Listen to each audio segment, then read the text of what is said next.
저는 앞으로 CR에 관한 이야기를 이어가려고 합니다. CR의 생명, CR 정신, CR 사상을 중심으로 얘기를 하되 될수록 우리 실생활과 관련된 이야기를 하려고 합니다.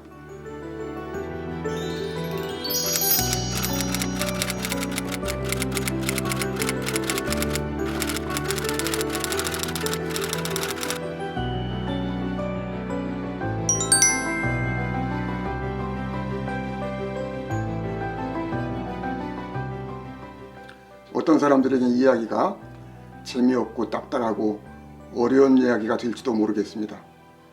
그러나 이야기는 우리 삶에 약이 되는 이야기,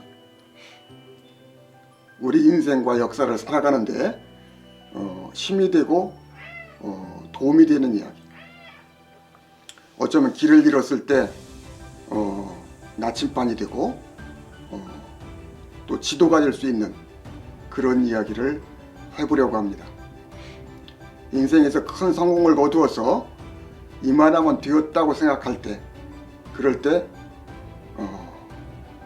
삶의 품격을 유지하고 옳은 길을 계속 걸으며 자기의 성공을 이어갈 수 있는 그런 이야기, 또 인생을 살다가 실패하고 패배해서 낙심하고 절망하게 되었을 때 새롭게 힘을 얻고 희망을 가지고 일어설 수 있는 그런 이야기를 해보려고 합니다. 또한 누구나 언젠가는 한번 죽습니다. 죽음의 위협을 누구나 받으면서 살아갑니다. 죽음 앞에서 품위 있게 또 사람답게 살아갈 수 있는데 도움이 되는 약이 되는 그런 이야기가 되면 좋겠습니다. 오늘 첫 번째 이야기로 성경의 오래된 비밀 이야기를 하려고 합니다. 우리 기독교와 성경을 대표하는 말이 있는데 미랄이라는 말이 그 말입니다. 미랄이라는 말은 기독교 안에서뿐 아니라 기독교 밖에서도 기독교의 진리를 나타내는 말로 널리 알려져 있습니다. 그러나 나는 이 미랄이라는 말에 아주 큰 문제가 있다고 생각을 합니다. 아주 성경의 진리를 왜곡하고 기독교인들을 잘못 이끌어가는 아주 중대한 말이라고 생각을 합니다. 제가 신약 성경 원문을 이렇게 한번 찾아봤습니다. 먼저 이 미랄이 나오는 성경 본문은 요한복음 12장 24절인데 이렇게 되어 있습니다. 내가 진정으로 너희에게 말한다. 미랄 하나가 땅에 떨어져서 죽지 않으면 한 알 그대로 있고 죽으면 열매를 많이 맺을 것이다. 이것은 기독교의 삶과 죽음에 관한 진리, 특별히 예수의 십자가 죽음과 부활에 관한 진리를 나타내는 말로 개인의 희생과 죽음을 통해서 생명이 아주 풍성해지고 높아지고 고귀해지는 그런 진리를 드러내는 말로 미랄이라는 말이 아주 널리 쓰이고 있습니다. 신약 성경 그리스어 원문을 이렇게 살펴봤더니 미랄이라는 말이 원문은 아니었어요. 성경 원문의 히라보는 코코스 투 시투라고 되어 있어요. 코코스는 나달이라는 말이고 시투는 일반적인 곡식이라는 말이에요. 코코스도 일반적인 곡식의 나달을 뜻하는 말이고 시투도 일반적인 곡식, 그 알맹이를 뜻하는 말이니까 어떻게 보면 두 말이 겹친 말인데 두 말 다 일반적인 곡식의 알맹이를 뜻하는 말이죠. 그런데 이것이 왜 미랄이 되었을까? 그걸 생각해 보니까 우리나라에서 처음에 성경을 번역한 사람이 존 로스라고 하는 영국 목사인데, 이분하고 한국 그 신자들이 결합을 해가지고 성경을 번역했는데, 이때 이 사람들은 히라보 성경에서 직접 번역할 수 있는 실력이 안 돼서 영어권에서 가장 높은 평가를 받고 있는, 널리 읽혀지고 있는 그 성경, 그걸 킹 제임스 버전이라고 그러거든요. 흠정력이라고도 그래요. 왕이 공인한 성경이라고 해서. 이 흠정력 킹 제임스 버전에서 직접 번역을 하다 보니까 미랄이 된 것이 아닌가 그렇게 보고 있어요. 그 킹 제임스 버전에서는 이것이 미랄로 나옵니다. 그럼 왜 킹 제임스 버전에서는 미랄로 했냐? 영국 사람들이 주식이 빵이고 밀이거든요. 자기들의 주식이 밀이고 빵이고 주변에 곡식의 나달이라고 하면 주로 밀로 되어 있으니까 자기들의 식생활 문화를 반영해서 문화적 주체성을 가지고 이 사람들은 과감하게 미랄이라고 한 거예요. 근데 우리나라에서 이걸 번역할 때 문화 주체성을 가지고 번역했다고 하면은 뭐 쌀알이나 씨알이라고 했는데, 쌀알이라는 말은 잘 쓰지 않으니까 씨알이라고 번역했어야 된다고 생각을 하는데, 그렇게 못하고 킹 제임스 버전을 따라서 그냥 미랄로 이렇게 번역을 해놓은 거지요. 근데 이 성경이 쓰여진 그 팔레스타인 지중해 지역도 마찬가지로 주식은 빵이고 밀이거든요. 그 식생활로 보면 이 사람들도 밀과 빵을 먹고 산 사람들이에요. 근데 이 사람들이 미랄이라고 하지 않고 성경 원문 저자가 일반적인 곡식의 나달이라고 씨알이라고 이렇게 한 까닭은 무엇일까? 미랄이라고 하는 특정한 어떤 곡식의 나달이라고 하면은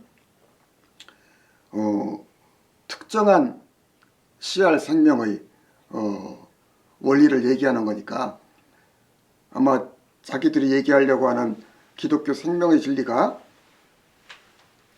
누구에게나 어느 지역에나 통용될 수 있는 보편적인 생명의 진리라고 생각해서 코코스2 C2라고 했던 것이 아닐까. 그러니까 자기들이 얘기하는 기독교의 진리, 예수의 삶과 죽음과 부활의 진리는 특수한 어느 지역 사람들만의 진리가 아니라 생명을 가진 모든 사람들의 진리, 보편적인 생명의 진리라는 의미에서 이 코코스2 C2라고 썼다고 생각을 합니다. 근데 이거를 영국에서 킹 제임스 버전을 번역했던 사람들은 미랄로 바꿨어요. 이 미랄로 바꾼 것 자체를 비난할 필요는 굳이는 없다고 생각해요. 자기들 문화적 주체성을 가지고 미랄이라고 했으니까. 그러나 문제는 우리나라 기독교인들이 그냥 영국 성경을 따가지고 미랄이라고 번역한 거, 이거는 큰 문제가 있다고 생각해요. 큰 잘못이 있는 거죠. 첫째 잘못은 우리 문화적 주체성을 잃게 되는 거예요. 우리는 밀이나 빵을 먹고 사는 사람들이 아니잖아요. 우리는 보리와 쌀을 먹고 사는 사람이고 밥을 먹고 사는 사람이에요. 이걸 미랄이라고 번역하고 늘 미랄이라고 생각하는 한에는 우리는 문화적 삶의 주체성을 잃게 돼요. 그리고 영국이라고 하는 서양의 정신, 종교, 문화에 예속되는 거죠. 이 종교 문화적 예속,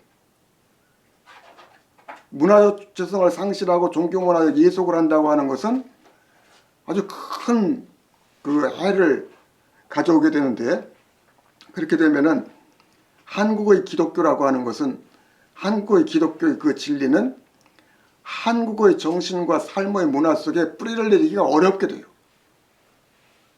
그냥 피상적인 교리적인 진리로 머물게 돼요. 머리의 어떤 의식의 표면에만 남게 되지 그것이 우리 살과 피와 뼈가 되는 그런 진리가 될 수 없다는 거죠.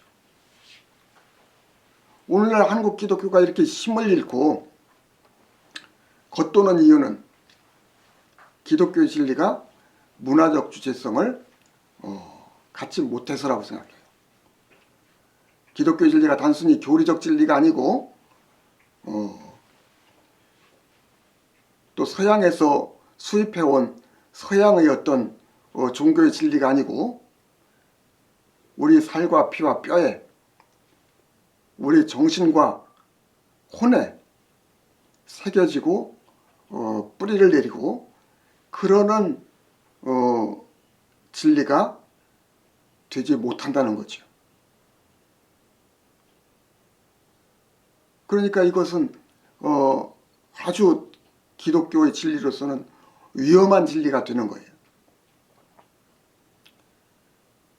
우리 삶, 우리 정신 바깥에 있는 피상적으로 겉도는 그런 기독교 교리였던 진리, 서양 종교로 그냥 머물게 되는 거죠. 또 두 번째로는 이렇게 미랄이라고 하면은 이것은 우리 일상생활과 단절되고 기독교 성경에만 남아있는 진리가 되는 거예요. 그래서 이 미랄이라는 말로 표현하는 기독교의 이 생명진리는 교회 안에 기독교 안에서만 통용되는 기독교인들끼리만 받아들여지는 좁은 종교가 되는 좁은 종교의 진리가 되는 거죠. 원래 신약 성경을 썼던 사람들의 관점에서 보면은 예수의 진리, 기독교의 생명 진리는 보편 진리야 되는 거예요.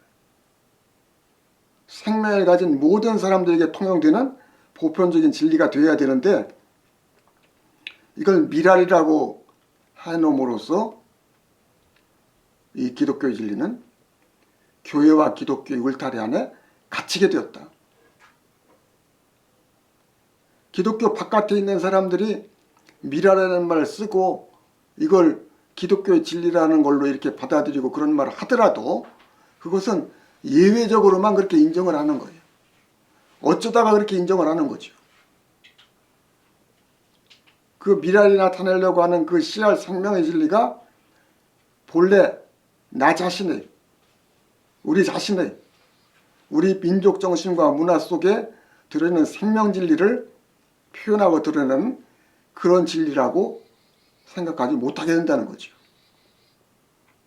지금이라도 많이 늦었지만은 이 미랄이라는 말을 씨알로 바꿔서 번역해야 한다고 생각을 합니다. 그래야 기독교의 생명과 진리가 문화적 주체성을 되찾고 우리 민족 문화와 삶과 역사에 전체적으로 적용되고 통용될 수 있는 보편적인 진리로 자리매김을 할 수 있다고 생각을 합니다. 그렇게 될 때 기독교는 문화적 주체성을 가지고 살과 피와 뼈에 새겨지는 그리고 정신과 혼에 새겨지는 살아있는 진리가 되고 또 기독교 바깥에서도 교회 바깥에서도 널리 통용될 수 있는 우리 사회 역사 속에 살아있는 그런 생명 진리가 될 수 있다고 생각을 합니다.